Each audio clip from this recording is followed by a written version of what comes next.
السلام عليكم ورحمة الله وبركاته. معكم محمد منير من قناة كرة أونلاين. تعالى دلوقتي نسمع رأي حسن المستكاوي وفتحي سند في لو كنت أنت صاحب القرار في انضمام إمام عاشور الأهلي، هتوافق ولا لأ؟ تعال نسمع، وما تنساش معانا اللايك والاشتراك للجديد من الفيديوهات. إدارة النادي الأهلي ولك القرار تتوقع مع إمام عاشور بعد ما هو مثلا يعني الجماهير زعلانه منه، متخانق مع وليد سليمان، هاجم صالح سليم، اتوقف كذا ماتش بسبب ده، تمضي مع إمام عاشور؟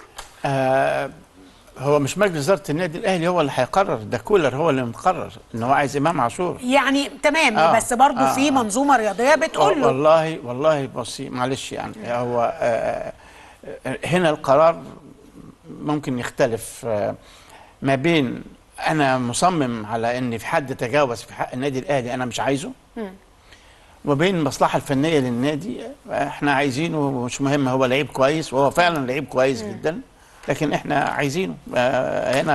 هنا بقى المصلحة ولا المبادئ ولا ايه؟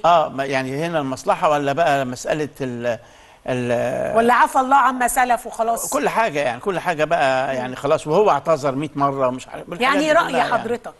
لا رأيي أنا يعني لا، أنا اللي بيطلع من عندي ما باخدوش تاني طول عمري، ويعني مواقفي الشخصيه بس هو كان في الزمالك، هو ما طلعش. هو فاهم يعني مواقفي انا الشخصيه يعني في حياتي، يعني لو حد اساء لمكان انا بشتغل فيه لا ما باخدوش، حتى لو كان شاطر وانت محتاج. لا حتى لو كان اول واحد هو الوحيد. طيب انا عندي الحكايه دي. انا ليا راي في الموضوع، يعني ليا راي في انه كيف خرج امام عاشور من نادي الزمالك. خرج بشكل ان انا ارجوكم المره دي وانا فرصه عمري وهكسر الدنيا وهحترف بره. راح ورجع، شأن عشرات اللاعيبه اللي قلتهم لك هتبقى كارثه. انت بتسافر بره ليه؟ ماشي. فانا ضد موقف امام عاشور انه عايز يحلم زي لاعيبه كتير عندي اسمائهم كبيره جدا وفشلوا. انما اذا الاهلي خد امام عاشور ده هتعمل رد فعل عند الناس كتير جدا في الشارع. رد فعل نوعه ايه؟ رد فعل سلبي؟ انا من وجهه نظري رد فعل سلبي. لانه يعني هذا اللاعب مش هيقف عليه النادي الاهلي. اللاعب ده اللي كان في اوضه اللبس قاعد بك وشتيمه ومش عارف ايه وشتم الدنيا وبهدل الدنيا وتوقف 12 مباراه وقصه، وبعدين تحت عنوان انه ده قرار فني انا عايزه يتفضل. لكن انا ضد الكلام. كلمه جميله جدا معناها ايه الانتماء؟ ان انا بنتسب لحاجه.